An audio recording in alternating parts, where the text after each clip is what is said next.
नमस्कार दोस्तों, मैं दीपक गिरी आप सभी का धाकड़ कंसेप्ट में बहुत बहुत स्वागत करता हूं। मेरे प्यारे दोस्तों, आप सभी लोग कैसे हैं? आज जो है हम लोग अपना रेशियो एंड प्रोपोर्शन का जो कुछ क्वेश्चंस अपने और करने थे उसको आज स्टार्ट करते हैं। कुछ क्वेश्चंस और करते हैं। फर्स्ट क्लास में हमारा बेसिक क्लास हुआ था, सेकंड क्लास में कुछ इंपॉर्टेंट और बेसिक क्वेश्चंस किए थे। आज हम और कुछ अच्छे क्वेश्चंस करेंगे, है ना। और इसके बाद जो अपना एक चैप्टर आएगा वो एलिगेशन एंड मिक्सचर का होगा, तो वो रेशियो से संबंधित ही है, तो उसको भी जानना अपने लिए बहुत ज़रूरी है, ठीक है। हालांकि आपके एग्जाम में आए या ना आए, बट ये चीज़ें जानना आपके लिए बहुत ज़रूरी है। अगर मान लेते हैं एयरफोर्स का आप दे रहे हो तो अच्छी बात है, उसमें आ जाए, आने के कुछ भी आ सकते हैं। रेशियो अगर लिख रखा है तो रेशियो संबंधित ये क्वेश्चन आ सकते हैं। छोटे मोटे क्वेश्चन होते हैं, ज़्यादा बड़े नहीं होते हैं, बट अगर हम पढ़ रहे हैं तो इन सारी चीज़ों का ध्यान रखें, ठीक है। तो आइए शुरू करते हैं। आज का अपना पहला क्वेश्चन क्या है? पहला क्वेश्चन आपके सामने ये रहा। कह रहे कि 8400 रुपए को ए बी सी डी में इस प्रकार बांटा गया कि ए तथा बी तथा सी के और सी तथा डी के भागों का अनुपात क्रमशः क्या है? 2, 3, 4, 5, 6, 7 है। तो इनमें से ए का भाग कितना है? ठीक है, तो सबसे पहले अपन क्या करेंगे, ए बी सी का रेशियो लेके आएंगे। सबसे पहले अपन A B C and D का रेशियो लेके आएंगे। ए बी का रेशियो कितना है? 2:3 है, क्लियर है। बी सी कितना है? 4:5। तो बी सी 4:5 है, तो बी के नीचे 4, सी के नीचे 5 लिखेंगे। एंड सी डी कितना है? 6:7, ठीक है। अब जैसा कि हमने सीखा है वैसे करेंगे। 3 यहाँ पे है तो यहाँ पे भी 3 आ जाएगा, यहाँ पे भी 3 आ जाएगा। 5 यहाँ पे है तो 5 यहाँ पे, 4 यहाँ पे तो 4 यहाँ पे, 6 यहाँ पे तो 6 यहाँ पे, ठीक है। अब देखिए ये चीज़ सब अपने लिख ली, है ना। मैंने दूसरी बात क्या बताई थी कि अगर चीज़ें कॉमन है तो काट सकते हैं। देखिए इसमें भी एक 3 है, इसमें भी एक 3 है, इसमें भी एक 3 है, और यहाँ 6 है, तो 3 दूना कितना हो जाएगा? 6 हो जाएगा, है ना। और भी कोई चीज़ कॉमन है क्या? बिल्कुल नहीं है, ठीक है। तो देखिए 4 दूना 8 दूना कितना हो गया? 16, यानी ए का रेशियो कितना हो गया? 16 हो गया। 6 चौका कितना हो गया? तो 24 हो गया, है ना। एंड आप देखो 6 पच्चे कितना हो गया? तो 30 हो गया, क्लियर है। एंड आप देखो तो 7 पच्चे कितना हो गया? तो 35 हो गया, है ना। तो आप क्या देख रहे हैं कि ए बी सी डी का जो अनुपात निकल के आया, क्या निकल के? 16, 24, 30 एंड 35 निकल के आया, ठीक है। और हमारे पास रुपए कितने हैं? तो 8400 हैं। हमें इतने रुपए को क्या करना है? बांटना है। तो सबसे पहली बात तो ये देख लेते हैं, 16 एंड 24 कितना हो गया? तो 16, 24, 40 और 30 70, और 70 और 35 कितना हो गया? 105। तो जो 8400 रुपये है आपके पास, अनुपात में किसके बराबर है? जो 8400 रुपये हैं आपके सामने, अनुपात में 105 के बराबर है ना। तो अपन देख लेते हैं काट के। 7 से कट जाएगा, 7 से कितना बार में कट जाएगा? 15 बार में।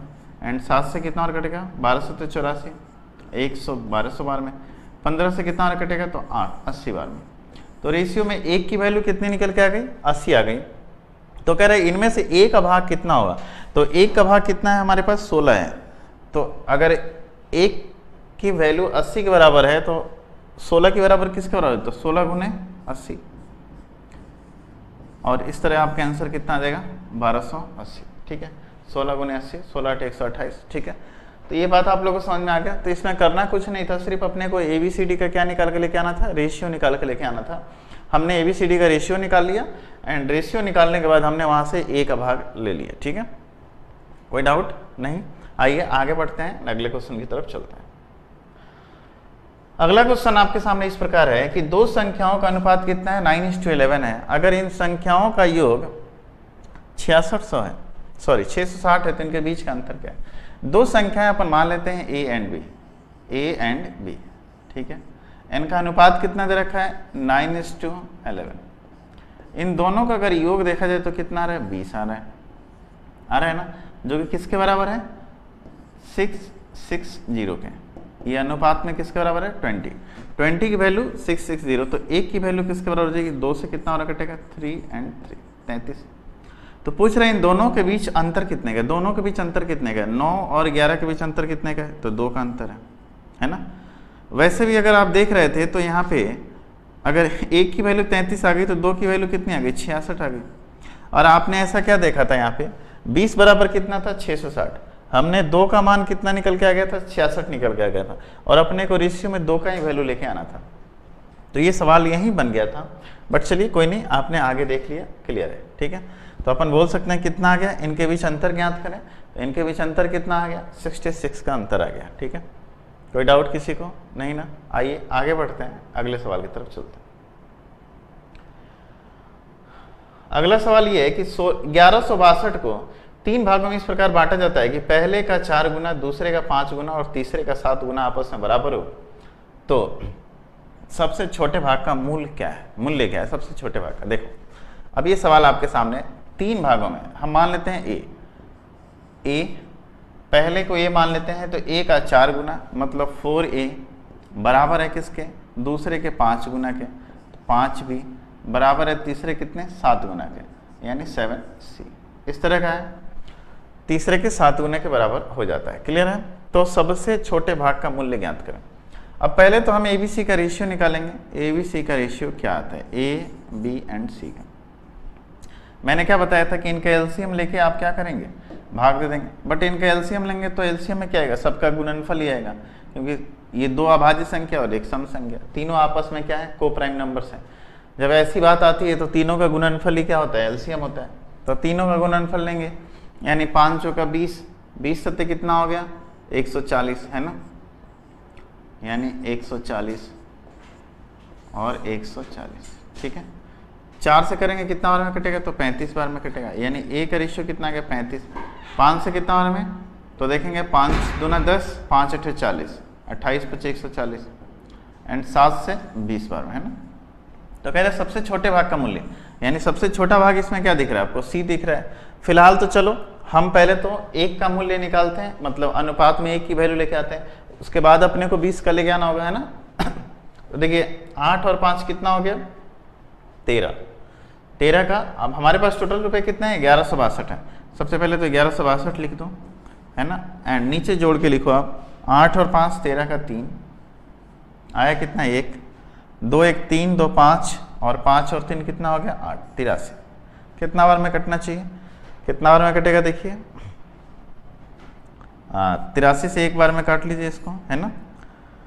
एक बार में कटेगा तो कितना आएगा, 17 और 16 33 एंड मेरे ख्याल से 4 बार में कटेगा 14, है ना।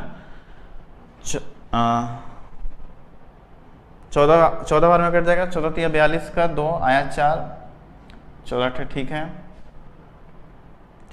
ठीक। तो आपके सामने एक की वैल्यू कितनी निकल के आ गई, 14 निकल के आ गई।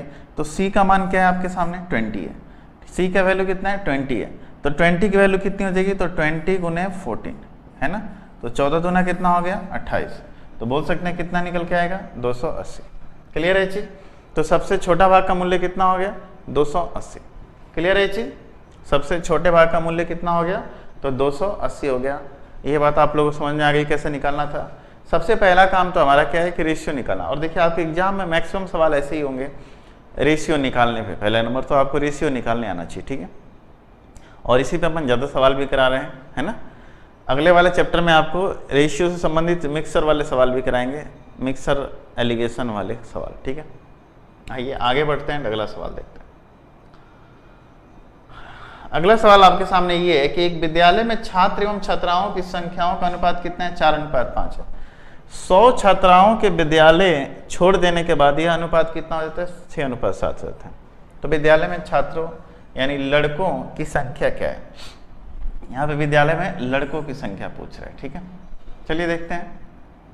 यहाँ पे तो हालांकि छात्र दे रखा है, ठीक है, छात्रों की संख्या आपसे पूछ रहा है। कह रहा है कि एक विद्यालय में बॉयज एंड गर्ल्स, है ना, बॉयज एंड गर्ल्स का रेशियो कितना है, 4:5 है, यही है ना। कह रहे 100 छात्राओं को विद्यालय छोड़ देने के बाद यह रेशियो कितना हो जाता है, 6:7 हो जाता है। अब देखिए ये सवाल आप 2 तरीके से बना सकते हो। पहला नंबर तो मैं आपको बेसिक बताता हूँ। पहले क्या था, बॉयज एंड गर्ल्स का रेशियो कितना था, तो 4:5 था। बाद में कितना हो गया, 6:7। ये कैसे 6:7 हो गया, बोला है कि जब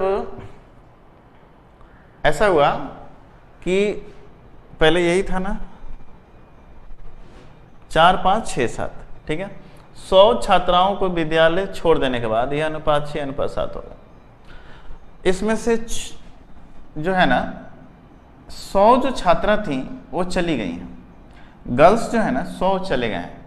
तो आपको दो तरीके से मैं बताऊंगा सवाल। मान लेते हैं कि 4x एंड 5x पहले मैंने मान लिया, ठीक है। यानी बॉयज जो है पहले कितने थे, 4x थे, और लड़कियां कितनी थी, 5x थी। लड़कियां जा रही है ना, कितनी जा रही हैं लड़कियां, 100 जा रही हैं, तो 100 लड़कियों को अपने हटा दिया, और यह अनुपात बाद में बन कितना गया, तो 6:7 बन गया। बन गया ना, क्लियर है। यहाँ से देखिए लड़कों की संख्या कितनी थी, 4x थी, लड़कियों की संख्या कितनी थी, 5x थी। 5x में से 100 लड़कियां चली गई, तो बची कितनी, जो भी लड़कियां और लड़के बचे हैं उनका अनुपात कितना निकल के आ रहा है, तो 6:7 निकल के आ रहा है। क्लियर है। तो देखिए 7 से गुना करेंगे तो 7 कितना हो गया, 28x हो गया, बराबर 6 बचे कितना हो गया, 30x, माइनस कितना हो गया, तो 600, है ना। चलिए इसको इधर लेके आइए, तो आपके सामने कितना आ जाएगा, 2x की वैल्यू कितनी आ जाएगी, 600। तो x का मान कितना निकल के आ गया, यहाँ से x का मान आ गया 300। तो आपसे पूछ रहा है स्टार्टिंग में लड़कों की संख्या क्या थी, लड़कों की संख्या कितनी थी, 4x, तो 4x की वैल्यू कितनी आ जाएगी, 1200। तो एक तो तरीका ये है चीज़ें समझने का, है ना। एक तो तरीका आपने समझ लिया, बेसिक तरीका इसको बोलते हैं, ठीक है। बेसिक तरीका से ये बात आपने समझ लिया। अब जब ये बात आपने समझ लिया है तो हम क्या करते हैं, इसको थोड़ा शॉर्ट बनाते हैं। शॉर्ट कैसे बनाएंगे, देखिए आगे, ये आपके सामने सवाल है। अच्छा एक बात बताइए, कौन छोड़ के जा रहा है, तो बोलेंगे कि सर लड़कियां छोड़ के गई। लड़कियां छोड़ के गई, चलो ठीक है, लड़कियों को जाने दो। क्या जितने उस विद्यालय में पहले लड़के थे क्या अभी भी हैं, तो बोलोगे हाँ, विद्यालय में लड़कों की संख्या क्या थी, समान थी, यानी जितना लड़के पहले थे उतना ही अभी भी है ना। तो अपन ने क्या देखा कि जबकि स्टार्टिंग में तो लड़के 4 दिख रहे थे और यहाँ पे कितने दिख रहे हैं, 6 दिख रहे हैं, तो ऐसा कुछ करते हैं ना, दोनों बराबर हो जाए। बराबर होने के लिए अपन बोले थे ना कि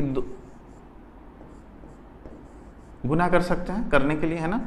तो देखिए जब इधर गुना करेंगे तो इधर भी गुना करेंगे, तो आप क्या करोगे, कैसे बराबर करोगे, 2 गुना करके बराबर कर सकते हो, नहीं, क्या करोगे, यहाँ पे 3 इधर गुना करो तो 4 3 12 हो जाएगा, और 2 इधर गुना करो तो 6 दूना 12 हो जाएगा।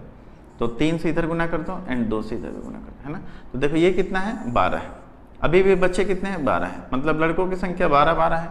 लेकिन आप क्या देख रहे हैं कि पहले जो है लड़कियों की संख्या कितनी थी, 15 थी, बाद में कितनी होगी, 14 हो गई। तो लड़कियों की संख्या में कमी कितने की आ रही है, तो बोलोगे सर अनुपात में तो कमी इसकी आ रही है 1 की। और यहाँ पे सवाल क्या कह रहा है कि 100 लड़कियों ने विद्यालय छोड़ा था, मतलब 1 की कमी होने से लड़कियों की संख्या में कितनी कमी हो गई, 100। मतलब क्लियर हो गया कि अनुपात में 1 की वैल्यू कितनी है, 100 है। तो बताइए 12 की वैल्यू किसके बराबर हो जाएगी, तो बोलेंगे 12 गुने 100, यानी कितना, तो 1200। यानी बोल सकते हैं लड़कों की संख्या कितनी थी, तो 1200 थी। ठीक है, क्लियर है चीज, कोई डाउट आप लोगों को नहीं। यही पूछ सकता था कि पहले विद्यालय में विद्यार्थियों की संख्या कितनी थी, तो 12 और 15 कितना होता है, 27, मतलब 2700। ठीक है, आइए आगे बढ़ते हैं, अगले सवाल की तरफ चलते हैं। कह रहे 6, 9 और 8 संख्याएं हैं, 6, 8 और 9 है, चौथा अनुपात ज्ञात करें, चाहे फोर्थ प्रोपोर्शनल, चतुर्थानुपात या चौथा अनुपात ज्ञात करें। मैंने अगर बताया था आप लोगों को फॉर्मूला शायद याद हो कि ए, बी एंड सी 3 संख्या है, तो इसका चौथा अनुपाती क्या होता है, बी गुने सी अपॉन ए, यही होता है ना। तो बताइए यहां से क्या हो जाएगा, 6 गुने क्या हो जाएगा, 8 गुने 9/6, 2 से 3 बार में, 2 से 4 बार में, 3 से 3 बार में, यानी 4 3 कितना हो गया, 12। तो बोल सकते हैं चौथा अनुपात कितना हो जाएगा, 12 हो जाएगा। ठीक है, बी सी अपॉन ए, ये फॉर्मूला मैंने बताया था, क्लियर है। आइए आगे बढ़ते हैं, अगला सवाल देखते हैं। कह रहा 3 और 6 का तीसरा अनुपात ज्ञात करें। तीसरा अनुपात ज्ञात करने के लिए मैं क्या बताया था, मतलब 2 संख्याएं ए एंड बी दे रखी है, तो तीसरा अनुपात यानी कि बी स्क्वायर अपॉन ए, यानी दूसरी संख्या का स्क्वायर अपॉन पहली संख्या। तो दूसरी संख्या क्या है, 6 है, तो 6 का स्क्वायर अपॉन 3, यानी 36/3 का वैल्यू कितना आ गया, तो 12। तो बोल सकते हैं कितना आ गया, तीसरा अनुपात कितना हो गया, तो 12 हो गया। क्लियर है, कोई डाउट यहाँ पे, तीसरा अनुपात कितना आएगा, तो 12 आएगा। ठीक है,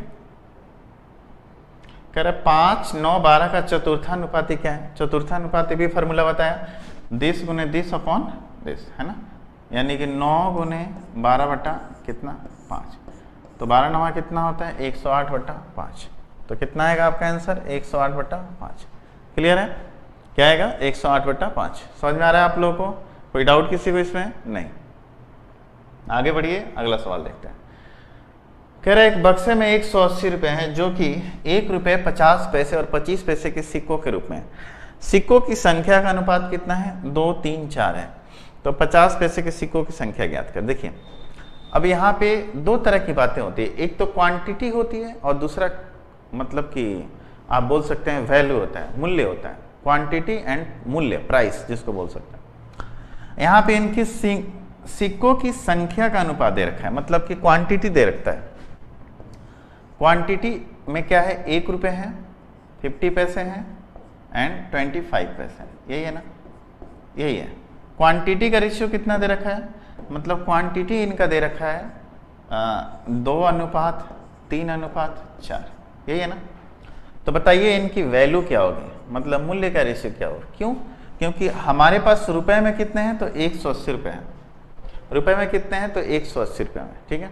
तो अब बताइए एक बात मेरे को बताइए, मैं आपसे पूछना चाहता हूँ कि क्या मैं यहाँ पे ऐसे तो समझ सकते हैं कि 2 जो है अगर 1 रुपये का सिक्का है तो 2 रुपये बन जाएंगे। कितने रुपये बनेंगे 2 रुपये बन जाएंगे, ठीक है। अगर मैं बोलूँ कि 50 पैसे के 3 सिक्के हैं तो कितने रुपये बनेंगे 1.5 रुपये बनेंगे। थोड़ा 1.5 रुपया ऑकवर्ड सा लग रहा है ना, तो क्या करते हैं इसको 2 से मल्टीप्लाई करेंगे तो 6 सिक्का हो जाएगा यहाँ पे, तो 3 रुपया बन जाएगा ना। 4 25 पैसे के सिक्के हैं तो 1 रुपया कन्वर्ट हो जाएगा। यानी कि मैं वैल्यू की बात कर रहा हूँ और आप सोचोगे कि वैल्यू की बात क्यों कर रहे हैं, क्योंकि सामने आपके सामने क्या दे रखा है 180 रुपये दे रखा है और यहाँ पे सिक्कों की संख्या दे रखा है। तो हमें संख्या को क्या करना होगा मूल्य में कन्वर्ट करके होना, मूल्य में उसको लेके आना होगा, संख्या को मूल्य में बनाना होगा। अब जैसे मैं बोलो कि आपके जेब में है 10 1 रुपये के सिक्के हैं, 20 50 पैसे के सिक्के हैं, 100 25 पैसे के सिक्के हैं, बताओ कितना रुपये होगा। तो आप क्या करोगे 10 1 रुपये के सिक्के हैं तो बोलोगे 10 रुपये हो गए, है ना।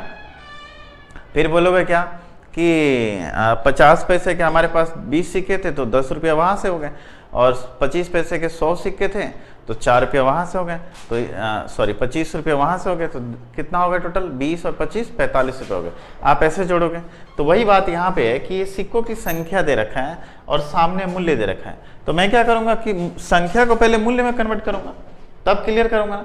तो अब देखो यहाँ पे मुझे ऐसा लग रहा है कि 3 रुपया जो है ना इसको 2 से गुना कर देना चाहिए, तो 2 से इधर भी गुना कर दो, तो 2 से इधर भी गुना कर दो एंड 2 से इधर भी गुना कर दो, ठीक है। अब देखो अब क्लियर है, मूल्य कितना हो गया तो 4 रुपये यहाँ से हो गया, और 6 50 पैसे के सिक्के हैं तो 3 रुपये यहाँ से 7 रुपया, और 8 25 पैसे के सिक्के हैं तो 2 रुपये यहाँ से, तो 4 3 7 और 2 कितना हो गया 9।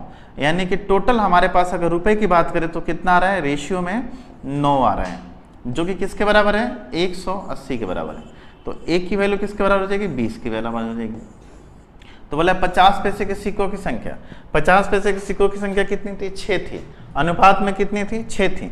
तो यदि 1 की वैल्यू 20 है तो 6 की वैल्यू कितनी हो जाएगी, तो 6 गुने 20 यानी 6 दूना 12 कितना हो गया 120।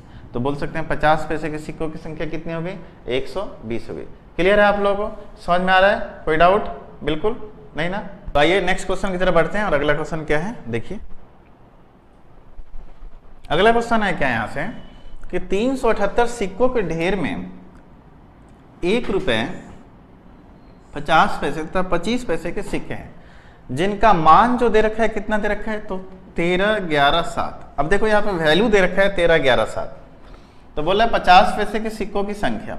अब देखिए वैल्यू का मान दे रखा है आपके सामने, वैल्यू मतलब कि 1 रुपये के जितने भी सिक्के हैं उनकी वैल्यू 13 है। तो चलो 1 रुपये के 13 सिक्के हो गए, यहाँ पे 11 जो सिक्के हैं वो 50 पैसे के हैं, तो मतलब कि आप सोचो ऐसे कि 22 सिक्के हुए होंगे 50 पैसे के, तभी तो उनका मान 11 रुपये आएगा। क्लियर है ना। ऐसे सोचो कि जो 25 पैसे के सिक्के हैं उनसे मिलके बना है आपके पास कितने 7 रुपये, यानी कि सिक्कों की संख्या कितनी रही होगी 28 रही होगी। 28 सिक्के 25 पैसे होंगे तभी तो आपके 7 रुपये बनेंगे ना। क्लियर है ये चीज। तो आइए आगे बढ़ते हैं और अगला देखते हैं।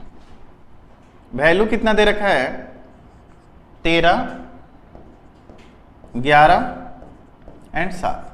तो आप क्वांटिटी की बात कर लें, क्वांटिटी कितनी होगी, तो 1 रुपये के सिक्के हैं ये 50 पैसे के हैं और ये कितने हैं 25 पैसे के, है ना। ये 1 रुपया है, ये 50 पैसे हैं और ये 25 पैसे। तो क्वांटिटी देख लो, 13 अगर 1 रुपये के सिक्के हैं तो सिक्कों की संख्या कितनी होगी, 13 ही होगी। 50 पैसे को मान 11 है तो मतलब सिक्कों की संख्या कितनी हो जाएगी, तो बोलेंगे 22 हो जाएंगे, है ना। और ये कितना हो जाएंगे, 28 हो जाएंगे, ठीक है। तो 28 और 22 कितना हो गया, तो 50 और 13 63, यानी रेशियो में ये 63 के बराबर हो रहे हैं, जो कि किसके बराबर दे रखे हैं, तो 378, है ना। तो एक की वैल्यू कितनी हो जाएगी, 6। आपसे पूछ क्या रहा है, 50 पैसे को सिक्कों की संख्या, तो 50 पैसे के सिक्कों की संख्या कितनी है, 22 है ना। तो यदि 1 की वैल्यू 6 है तो 22 की वैल्यू कितनी हो जाएगी, तो 22 गुने 6 यानी कि 132। क्लियर हो गया। तो ये बात आप लोग समझ चुके होंगे कि कभी क्वांटिटी दिया रहेगा तो आपको उसके सामने उसकी वैल्यू दी हुई रहेगी, वैल्यू दिया रहेगा तो क्वांटिटी दी रही होंगी। देखिए यहाँ पे क्वांटिटी दी हुई थी, जबकि रेशियो किसका दे रखा था, तो वैल्यू का दे रखा था। तो हमने वैल्यू से क्या किया, क्वांटिटी में चेंज किया उसको, एंड देन उसके सामने अपने रखा क्या, 378, है ना।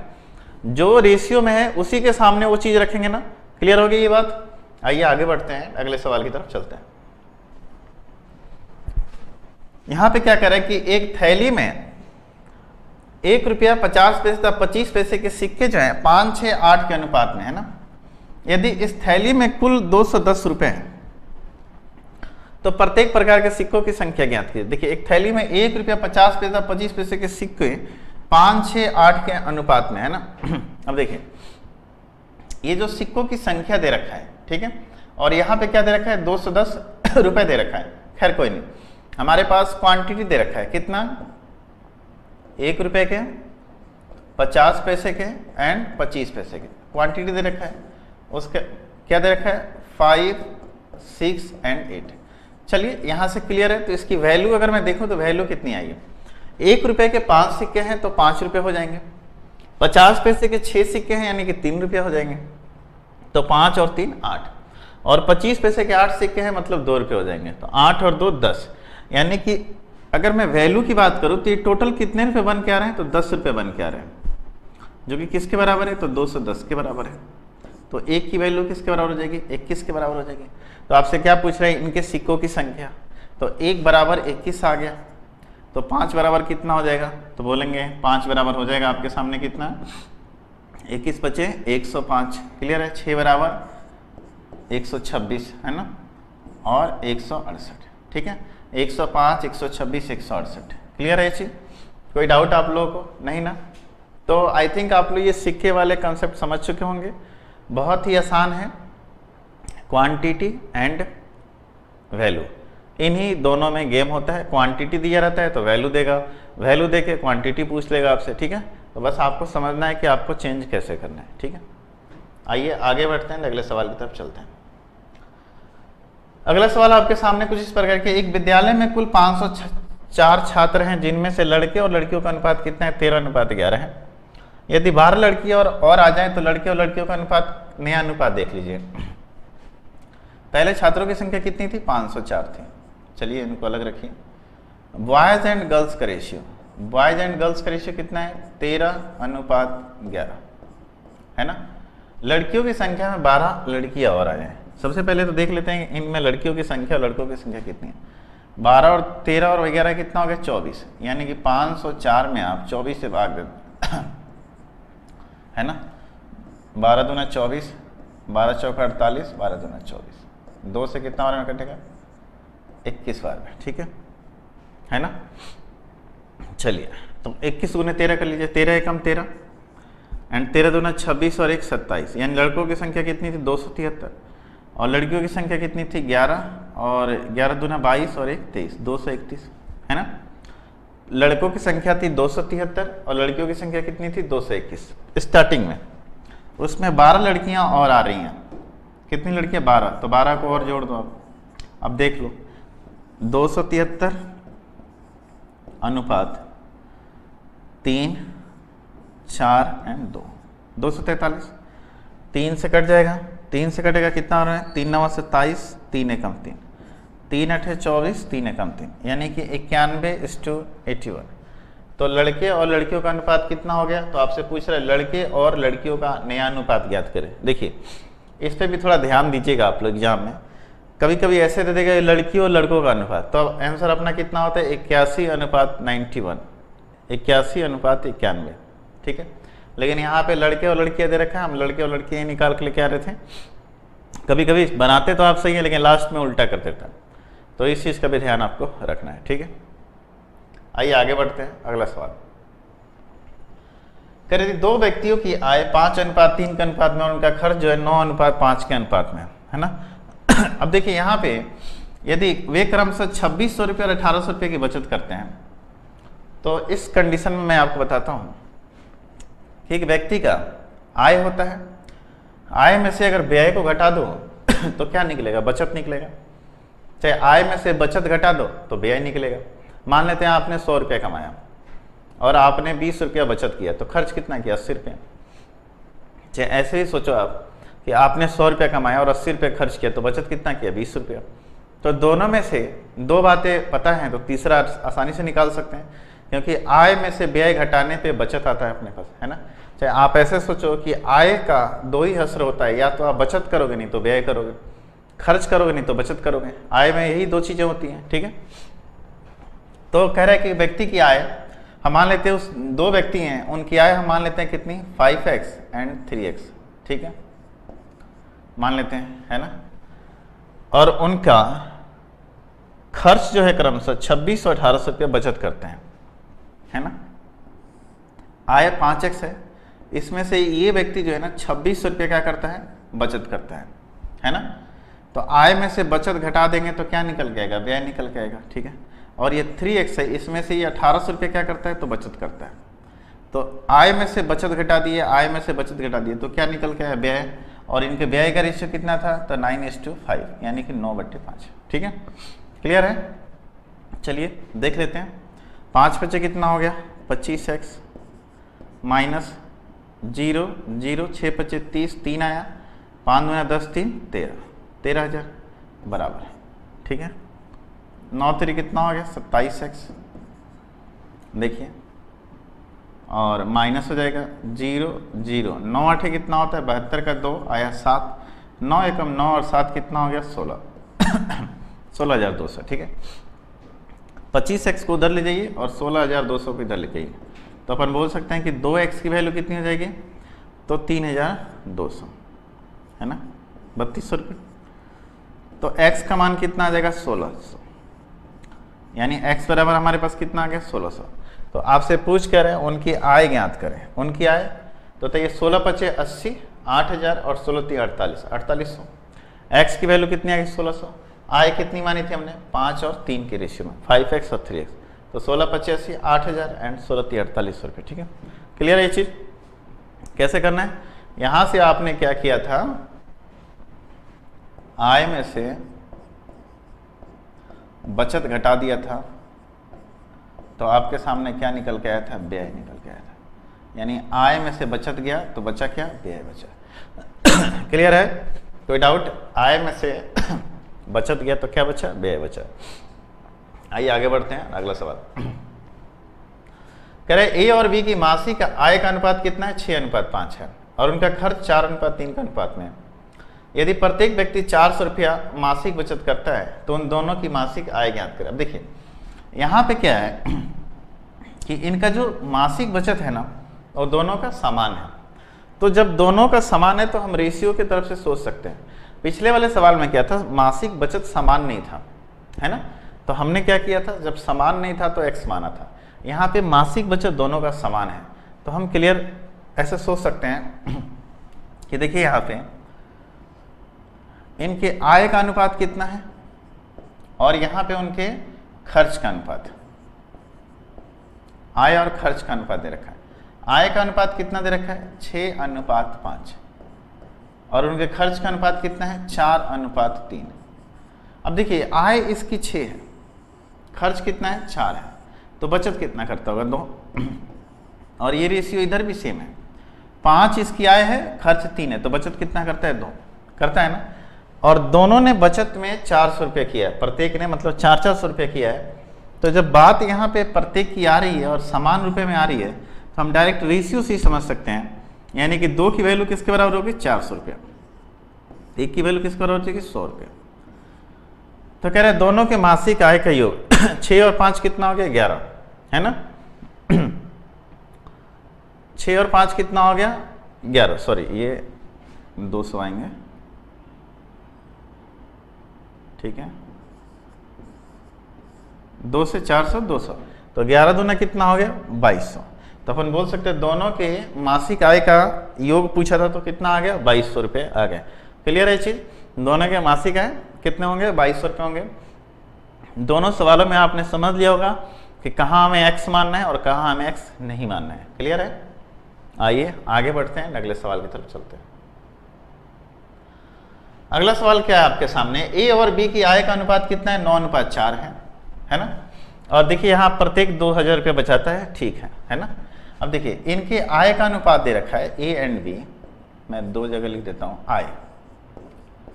आय का अनुपात कितना है तो बोलेंगे 9:4 और इनके व्यय का अनुपात कितना है 7:3 एक्सपेंडिचर इनका, यदि प्रत्येक 2000 रुपये का बचत करता है। अब यहाँ पे क्या देख रहे हैं 9 में से 7 गया कितना बचेगा 2, है ना।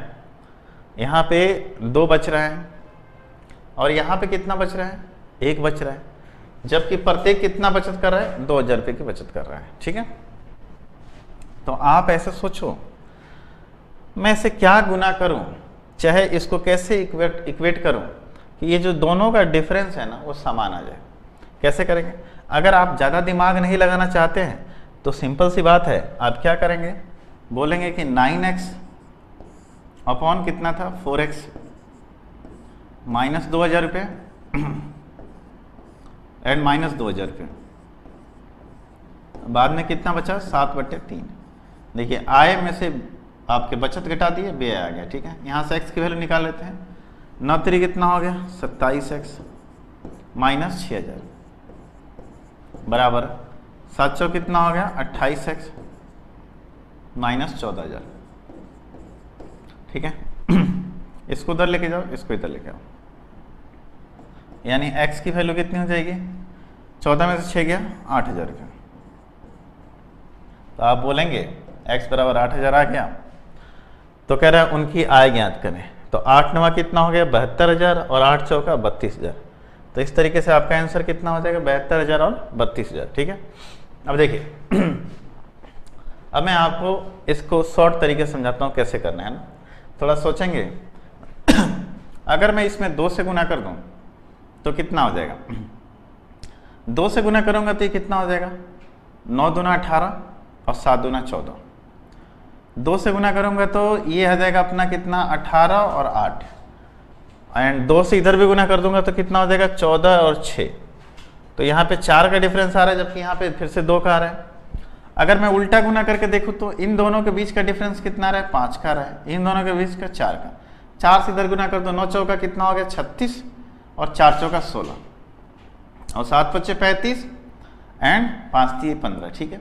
तो अब इनके डिफरेंस को इक्वल करने के लिए हमें क्या करना है, जब हमने एज पढ़ाया था तो बताया था ना डिफरेंस को इक्वल करने के लिए उल्टा गुना करते हैं, ठीक है। जैसे देखो 9 और 4 में डिफरेंस कितने का 5 का, 7 और 3 में डिफरेंस कितने का 4 का। तो आप क्या करोगे उल्टा गुना करोगे, 4 से इधर गुना कर दोगे एंड 5 से इधर गुना कर दोगे, ठीक है। अब देखो इस व्यक्ति की आय कितनी थी 36 थी, व्यय कितना था 35 था, बचत कितना हुआ 1। इधर भी देख लो इस व्यक्ति की आय 16 थी, बचत कितना था 15 था, व्यय 15 था, 16 में से 15 घटा दिया यानी 1, और 1 की वैल्यू आपके सामने कितनी दे रखी है तो 2000 रुपये, 1 की वैल्यू 2। तो 9 चौका 36 गुना कितना हो गया 72000। तो बताइए 1 की आय कितनी थी 36 थी, तो यदि 1 की वैल्यू 2000 तो 36 की वैल्यू कितनी हो जाएगी 72000, है ना। और 16 की वैल्यू कितनी हो जाएगी 4 चौका 16 दूना 32000, तो यानी 72000 और 32000। क्लियर है ये चीज़, कोई डाउट आप लोगों को? बिल्कुल नहीं, ठीक है। आइए आगे बढ़ते हैं, अगले सवाल की तरफ चलते हैं।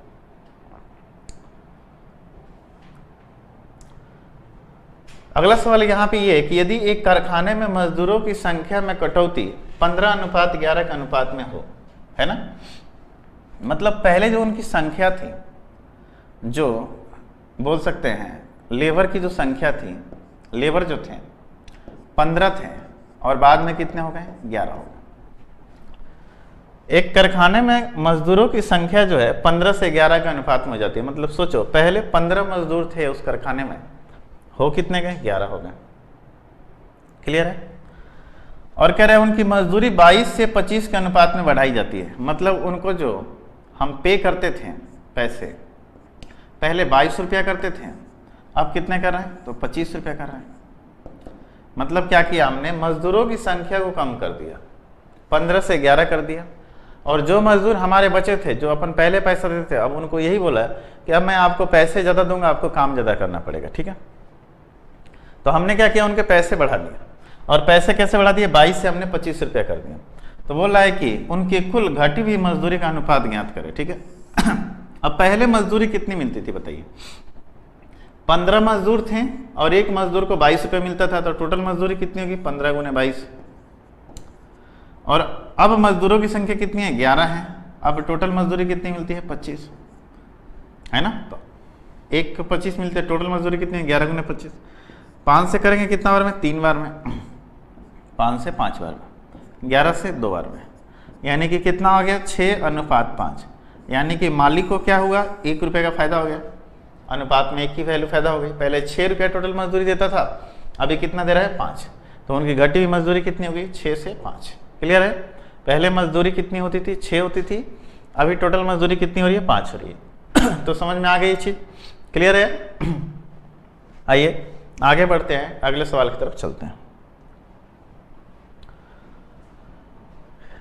कह रहा है कि एक आदमी ने 11 लीटर दूध में 6 लीटर पानी मिलाया और दूसरे आदमी ने 8 लीटर दूध में 9 लीटर पानी मिलाया। दोनों मिश्रण में दूध की मात्रा का अनुपात क्या है। देखिए दोनों मिश्रणों में दूध की मात्रा का अनुपात क्या है। देखिए 11 लीटर दूध में 6 लीटर पानी मिलाया और दूसरे ने 8 लीटर दूध में 9 लीटर पानी मिलाया, तो दोनों मिश्रण में दूध की मात्रा का अनुपात है। भाई साहब पहले में दूध की मात्रा कितनी थी, 11 लीटर थी, दूसरे में दूध की मात्रा कितनी थी, 8 लीटर थी, तो 11:8। समझ में आ गया। पहले में दूध की मात्रा कितनी थी, 11 लीटर थी, दूसरे में कितनी थी, 8। तो बोले दोनों मिश्रण में दूध का अनुपात क्या है। भाई साहब दूध का अनुपात कितना हो गया, पहले में से 11 लीटर दूध निकला, दूसरे में से 8 लीटर दूध निकला, तो रेशियो तो 11:8 कहीं होगा ना। क्लियर है। तो यहाँ पे तो कोई दिक्कत आप लोगों को नहीं होनी चाहिए। क्या आएगा, तो 11:8 आएगा। ठीक है ना, समझ में आ गया ये बात आप लोग। आइए आगे बढ़ते हैं, अगले सवाल की तरफ चलते हैं। 2 बर्तनों में बराबर मात्रा में दूध और पानी है ना। देखिए बराबर मात्रा, इस बात को समझना।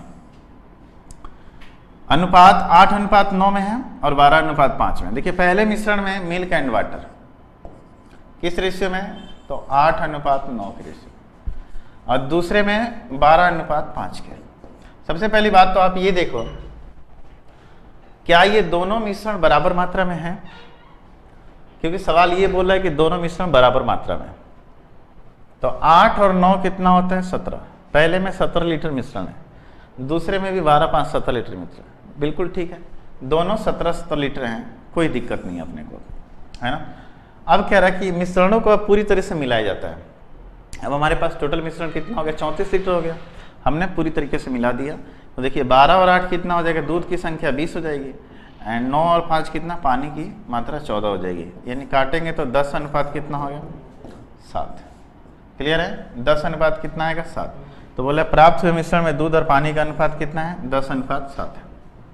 क्लियर है, प्राप्त हुए मिश्रण में दूध और पानी का अनुपात कितना है, तो 10:7 है। कोई डाउट नहीं। आइए आगे बढ़ते हैं, अगले सवाल की तरफ चलते हैं। कह रहा है कि 2 बर्तनों में बराबर मात्रा में दूध और पानी है। अब देखिए 9 और 5 14, यहाँ पे 4 और 3 7 है, बराबर मात्रा में नहीं है। हम बराबर बनाएंगे इसको कैसे, पहले में देखिए मिल्क एंड वाटर किस रेशियो में है, 9:5 के रेशियो में। दूसरे में कितना है, 4:7 3। तो पहले मिश्रण में टोटल कितने हैं, 14 लीटर है, दूसरे में कितने, 7 लीटर है। हम क्या करते हैं, दोनों को बराबर करते हैं। कैसे करेंगे बराबर, बराबर करने का तरीका है अपने पास, 2 से गुना कर दें, 7 दूना 14 हो जाएगा। हमने इधर भी 2 से गुना कर दिया और इधर भी 2 से गुना कर दिया। अब देखिए 8 और 6 14 एंड 9 और 5 14, दोनों मिश्रण बराबर हो गए। अब बराबर हो गए तो हमने दोनों को मिला दिया, मिलाया तो देखो क्या मिला, 4 दूना 8 लीटर इधर दूध था, 9 लीटर इधर दूध था, टोटल कितना हो गया 17 लीटर, और 5 और 6 11, यानी कि नए मिश्रण में दूध और पानी का अनुपात कितना है, तो 17:11 है। मैं आपको फिर से समझा दूं कि इस लास्ट वाले लाइन को जरूर पढ़ना है एक बार, कहीं कहीं पानी और दूध का अनुपात पूछ देता तो 11:17 हो जाता, ठीक है। तो आपसे दूध और पानी का ही अनुपात पूछ रहा है तो 17:11, ठीक है। आइए आगे बढ़ते हैं, अगले सवाल की तरफ चलते हैं। कह रहा है 28 लीटर के दूध और पानी के मिश्रण में दूध और पानी का अनुपात कितना है, 5:7 है ना। 28 लीटर के मिश्रण, मिल्क एंड वाटर का रेशियो कितना है, 5:2। मतलब देखा जाए, कह रहे उस मिश्रण में कितना पानी और मिलाया जाए कि दूध और पानी का अनुपात कितना हो जाए, 2:5 हो जाए। क्या मिलाना है अपने को, कितना पानी और मिलाया जाए, मतलब वाटर को अपने को ऐड करना है, ठीक है। चलिए पहले देखते हैं कि कितना लीटर दूध है और कितना लीटर पानी है। तो 7, ये कितना है 7 है ना, जो कि किसके बराबर है, तो रेशियो में जो 7 की वैल्यू है आपके सामने 28 लीटर के बराबर है, तो 1 की वैल्यू 4 है। तो देखेंगे 4 5 कितना हो गया, 20 लीटर दूध था उसमें, एंड 4 दूना 8 लीटर क्या था, पानी था। हमें ये रेशियो किसके बराबर करना है, 2:5 के बराबर करना है, क्योंकि अब बोल रहा है कि इसमें हमें पानी मिलाना है। जैसे वही वाली बात हो गई, आप सोचना कि शरबत में अगर चीनी है तो अपन चीनी तो निकाल नहीं सकते हैं, चीनी तो निकाल नहीं सकते। शरबत बहुत मीठा हो गया है तो हम क्या करेंगे, पानी मिलाएंगे। वही बात यहाँ पे है, यहाँ पे दूध की मात्रा अभी 20 लीटर है, पानी की मात्रा 8 लीटर है। तो मुझे ऐसा करना है कि कुछ पानी इसमें मिलाना है, और इतना पानी मिलाना है कि जो रेशियो हो जाए 2:5 की रेशियो हो जाए। पानी मिलाना है ना, दूध तो हमारे पास उतना ही रहेगा। तो आप बताइए कि जो अनुपात में ये दूध का मात्रा 2 दे रखा है वो किसके बराबर दे रखा है, 20 के बराबर दे रखा है, क्योंकि हम दूध में तो कोई छेड़छाड़ नहीं कर रहे हैं। तो 1 की वैल्यू किसके बराबर हो जाएगी, 10 लीटर के बराबर। तो 5 की वैल्यू किसके बराबर हो जाएगी, 50 लीटर के बराबर। मतलब कि अगर मैं बोलूं कि अगर 20 लीटर दूध है तो 50 लीटर पानी होना चाहिए था, तभी तो ये अनुपात 2:5 में बनेगा। ऐसा सोचो कि अगर 20 लीटर दूध है तो 50 लीटर पानी को होना चाहिए, क्योंकि 20 लीटर दूध को रखना है ना। तो बताइए पहले 8 लीटर पानी था, अभी 50 लीटर हो गया, यानी हमने मिलाया कितना, तो 42 लीटर। समझ में आ गया, हमने मिलाया कितना, तो 42 लीटर। क्लियर हो गया, 8 से हो गया ये 50 लीटर, हमने मिलाया कितना, तो 42 लीटर मिलाया। क्लियर है चीज, कोई डाउट नहीं होनी चाहिए, ठीक है। आप इसको बेसिक तरीके से भी कर सकते थे। कैसे, तो देखिए 20 लीटर मिल्क था, दूध पानी कितना था 8 लीटर, हमने पानी मिलाना है x लीटर मान लिया, जो कि रेशियो कितना हो जाए 2:5 के, है ना। चलिए 20 बच्चे कितना हो गया 100 बराबर कितना हो गया 8 दूना 16 प्लस 2x, 16 से इधर घटा दो यानी कितना बचेगा 84 बराबर कितना 2x, x की वैल्यू कितनी आ जाएगी 42, यानी कि हमने पानी कितना मिलाना था 42 लीटर। आप इसको ऐसे ही बना सकते हैं, तो दोनों बातें आप समझ सकते हैं, ठीक है। आइए आगे बढ़ते हैं, अगला सवाल। अगला सवाल आपके सामने ये है कि 60 लीटर के मिश्रण में दूध और पानी का अनुपात कितना है, 2:1 है। अब देखिए 60 लीटर के मिश्रण में दूध और पानी का अनुपात कितना है, 2:1। अब मिल्क एंड वाटर का रेशियो कितना है, 2:1, यानी बोल सकते हैं ये 3 की वैल्यू 60 लीटर के बराबर है, तो 1 की वैल्यू 20, तो यानी 40 लीटर उसमें दूध था और 20 लीटर क्या था, पानी था। करे ये 1:2 करना है ना। तो कितना पानी, कितनी मात्रा में उसमें पानी मिलाया जाना चाहिए, क्या मिलाना अपने को, पानी। तो बताइए क्या 1 की वैल्यू 40 लीटर के बराबर है, क्योंकि दूध में तो अपन छेड़छाड़ नहीं कर रहे हैं। 1 की वैल्यू 40 लीटर के बराबर, तो 2 की वैल्यू किसके बराबर हो जाएगी, 80 लीटर के बराबर, यानी पहले 20 लीटर पानी था अभी 80 लीटर हो गया, हमने मिलाया कितना 60 लीटर। क्लियर है, आप इसको बेसिक तरीके से बना सकते हैं जो भी मैंने बताया। क्लियर, पहले 20 लीटर वाटर था, अभी कितना हो गया 80 लीटर, तो अपन बोल सकते हैं हमने मिलाया कितना, तो 60 लीटर। क्लियर है, समझ में आ गया। आइए आगे बढ़ते हैं अगले सवाल की तरफ। अगला सवाल ये है आपके सामने कि एक मिश्रण में दूध और पानी का अनुपात कितना है, 9:4 है। 14 लीटर पानी मिलाए जाने पर उसका अनुपात कितना हो गया? 3:2। ओके, खैर कोई नहीं। मिश्रण में दूध और पानी का अनुपात कितना है? 9:4। यानी कि मिल्क एंड वाटर का रेशियो कितना है आपके सामने? 9:4 है। हमने मिलाया कितना है? पानी मिलाया, क्या मिला है? 14 लीटर। 3:2 हो जा रहा है। फिर से वही बात आ गई यहाँ पे हमने मिलाया पानी, क्या मिलाया है? पानी मिलाया है। तो क्या दूध की मात्रा कांस्टेंट होनी चाहिए थी? मतलब जितना पहले दूध था, दूध अभी भी उतना ही होना चाहिए था। होना चाहिए कि नहीं होना चाहिए? बिल्कुल होना चाहिए, क्योंकि हम दूध में कोई छेड़छाड़ नहीं कर रहे हैं। तो पहले 9 लीटर यहाँ पे दूध दिख रहा है आपको, अभी यहाँ पे दूध कितना दिख रहा है? 3 लीटर दिख रहा है। रेशियो में बात करो फिलहाल तो इस 3 को 9 बनाने के लिए अपने को क्या करना होगा? 3 से इधर भी गुना करना होगा एंड 3 से इधर भी गुना करना होगा। क्यों? क्योंकि अनुपात है, एक साइड करेंगे दोनों साइड करेंगे। अब देखिए 9 लीटर पहले भी मिल्क था, चाहे 9 यूनिट पहले भी था, अभी भी 9 यूनिट है। लेकिन पहले पानी कितना था? तो 4 यूनिट था, अभी पानी कितना हो गया? 6 यूनिट हो गया। यानी कि पानी में हम अनुपात में कितने की वृद्धि कर रहे हैं? तो 2 की, जो कि सवाल में कह रहे हैं 14 लीटर के बराबर। तो यानी 1 की वैल्यू किसके बराबर हो जाएगी? 7 लीटर। तो आपसे पूछ क्या रहा है? तो मूल मिश्रण की कुल मात्रा निकालें। मूल मिश्रण कितना था? 9 और 4 13। यदि 1 की वैल्यू 7 तो 13 की वैल्यू कितनी? तो 13 7। मूल मिश्रण में कुल मात्रा निकालें। Find the total quantity of the original mixture, है ना? ठीक है, 3:2, 9 और 4 13। अच्छा, ये जो है ना, ये 14 नहीं है मेरे दोस्त, ये एक जो है ना यहाँ पे ये वो है 4, है ना? 4 लीटर मिला रहा है, ठीक है। यानी 2 की वैल्यू कितनी है? 4 लीटर के बराबर। तो 1 की वैल्यू किसका हो जाएगी? 2 लीटर के बराबर। तो 9 और 4 13 दोना कितना हो गया? 26 लीटर, ठीक है। क्लियर है चीज? तो अब मूल मिश्रण कितना था हमारे पास? 26 लीटर था। यहाँ पे 14 नहीं है, ये यहाँ वाला पूर्ण विराम है, ठीक है, ये जो, ठीक है। कितना? ये 4 लीटर है, ठीक है। आया समझ में आप लोगों को? क्लियर है? आइए आगे बढ़ते हैं, अगले सवाल की तरफ चलते हैं। फिर से देखिए यहाँ पे गड़बड़ हो सकता है, ये 1 नहीं है, ये यहाँ का है, ठीक है। कह रहा है कि एक मिश्रण में दूध और पानी का अनुपात कितना है? 4:3 है। यानी कि देखो मिल्क एंड वाटर का रेशियो कितना है? 4:3 है ना। 2 लीटर पानी मिलाने पर यह अनुपात कितना हो जाता है? 8:7।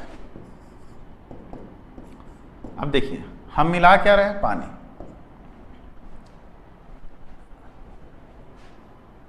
कितना लीटर? 2 लीटर। क्लियर है? क्या मिल्क जो है दोनों कंडीशन में बराबर होना चाहिए? बिल्कुल होना चाहिए। क्यों? क्योंकि हमने पानी मिलाया। क्या यहाँ पे दोनों बराबर है? यहाँ पे 4 है, यहाँ पे 8 है। पिछले वाले सवाल में मैंने इधर गुना करके बराबर किया था, लेकिन आप इधर भी गुना करके बराबर कर सकते हैं, बस बराबर करना है। 2 से इधर गुना कर दो एंड 2 से इधर। देखो पहले भी मिल कितना था? 8, अभी मिल कितना है? 8। पहले वाटर कितना था? 6 था, अभी वाटर कितना है? 7 है। यानी वाटर में हमने कितने की वृद्धि की? तो 1 की वृद्धि की।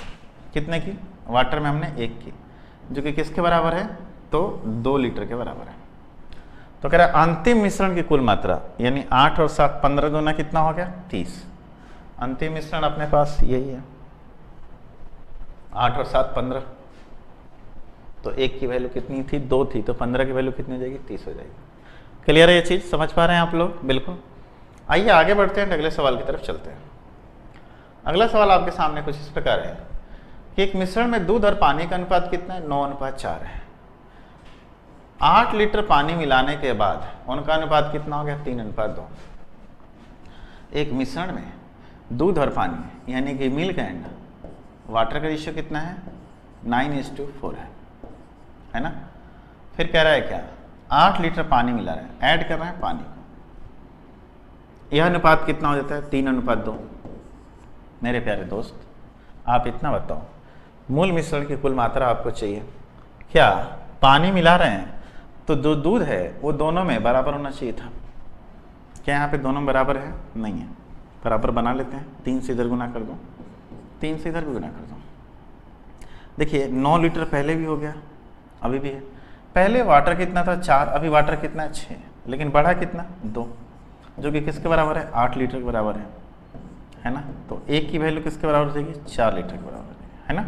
तो मूल मिश्रण की कुल मात्रा, मूल मिश्रण की कुल मात्रा कितनी होगी, 9 और 4 13 14 कितना हो गया, 52 लीटर। तो मूल मिश्रण कितना हो गया, तो 52 लीटर हो गया। ठीक है, समझ में आ रहा है आप लोगों को। मूल मिश्रण में टोटल कितना था, तो 52 लीटर था। क्लियर है। आइए आगे बढ़ते हैं, अगले सवाल की तरफ चलते हैं। कह रहा है मिश्रण में दूध और पानी का अनुपात कितना था, 4:3 था। 6 लीटर पानी मिलाने पर दूध और पानी का अनुपात कितना हो गया, 8:7। ठीक है, तो मिल्क एंड वाटर का रेशियो आप क्या देख रहे हैं, मिल्क एंड वाटर का रेशियो देख रहे हैं 4:3 है ना। 6 लीटर हम पानी मिला रहे हैं, ऐड क्या कर रहे हैं, वाटर कर रहे हैं। पानी मिलाने पर दूध और पानी का अनुपात कितना हो जा रहा है, 8:7 है ना। अब देखिए एक बात को समझिए, तो अंतिम मिश्रण में कुल मात्रा ज्ञात करें। अब एक बात बताइए, हमने मिलाया क्या था, पानी मिलाया था। क्या हमारे दूध में कोई तब्दीली हुई, क्या दूध में कोई चेंजिंग हुई, बिल्कुल नहीं हुई। जब दूध में चेंजिंग नहीं हुई है तो दूध को तो बराबर होना चाहिए था, तो बराबर है क्या, बिल्कुल नहीं है। तो हम बराबर करेंगे कैसे, 2 से इधर गुना कर देंगे, 2 से इधर, क्योंकि अनुपात है, गुना करेंगे तो दोनों साइड करेंगे। ठीक है, देखिए पहले भी दूध 8 लीटर, अभी भी दूध 8 लीटर है ना। पहले पानी कितनी थी, 6 लीटर, अभी पानी कितनी है, 7 लीटर। यानी कि पानी में रेशियो में 1 की बढ़ोतरी हो रही है, 1 की बढ़ोतरी है, जो कि किसके बराबर है, तो 6 लीटर के बराबर है। ठीक है, तो कह रहा है कि अंतिम मिश्रण की कुल मात्रा ज्ञात करिए। अंतिम मिश्रण कितना है, 8 और 7 15। यदि 1 की वैल्यू 6 लीटर के बराबर है तो अंतिम मिश्रण कितना है, 15। तो 15 की वैल्यू किसके बराबर हो जाएगी, 15 छक्के 90 लीटर। तो बोल सकते हैं अंतिम मिश्रण में कुल मात्रा कितनी है, तो 90 लीटर की अंतिम मिश्रण में कुल मात्रा है। क्लियर है, समझ में आ रहा है। देखिए इस टाइप के क्वेश्चन मैं आपको बहुत सारे बता रहा हूँ, ताकि ऐसे एग्जाम में आपके सवाल आएंगे तो बहुत फ्रीक्वेंटली आप लोग बहुत तेजी के साथ ऐसे निकालो सवाल। ठीक है, आइए आगे बढ़ते हैं अगले सवाल की तरफ। अगले सवाल ये है कि संख्या का पता लगाए जिसे 9:17 के दोनों तरफ जोड़ा जाता है तो यह 3:5 बच जाता है। ठीक है, कह रहा है कि 9:17 में मतलब 9/17 है, में दोनों तरफ जोड़ा जाए, मतलब x जोड़ देते हैं तो ये बन कितना जाता है, 3:5। ठीक है, अब देखिए तो सही, ऐसा मैं बता रहा हूं आप लोगों को। 9 है, यहाँ पे आप x का मान निकाल सकते हो कैसे, 5 9 कितना हो गया, 45 प्लस 5x बराबर 17 दिया, 51 प्लस 3x है ना। अब देखिए इसको इधर लेके आइए तो 2x की वैल्यू कितनी बराबर हो जाएगी, तो 51 में से 45 जाएगा 6, तो x का मान कितना हो गया, 3। वो संख्या 3 थी। लेकिन आप ऐसे सोचो इसको, चलो यहाँ पे तो हमने कर लिया, ऐसे सवाल को आप ऑप्शन से बनाओ, ज़्यादा बेटर है। और भी तरीके हैं बनाने के लिए, लेकिन आप 2 ही तरीका जानो। ऑप्शन रखो 9 और 4 13 और 17 4 21। ऑप्शन 4 रखा मैंने, 4 रखा तो कितना हो गया, 13/21। क्या ये 3:5 के बराबर है, बिल्कुल नहीं है, यानी ऑप्शन 1 अपना कट गया। ऑप्शन बी आओ, 3 रखो, 9 और 3 12 और 17 3 20, यानी कि 12/20। देखो तो 4 से कट जाएगा क्या, 4 3 12 और 4 5 20, 3:5 आ गया ना, यानी ऑप्शन अपना 3 सही था। ठीक है, क्लियर है ये चीज़, कोई डाउट नहीं ना। तो इन चीज़ों को अपन आसानी से कर सकते हैं, आगे मैं बताऊंगा और भी तरीके होते हैं इसको करने के। ठीक है, आगे बढ़िए और अगला सवाल कह रहा है कि संख्या का पता लगाइए जिसमें 15:17 के दोनों तरफ जोड़ा जाए, घटाया जाए। यहाँ पे 15:17 है में से घटाया जाए तो ये बन कितना जाए, तो 6/7।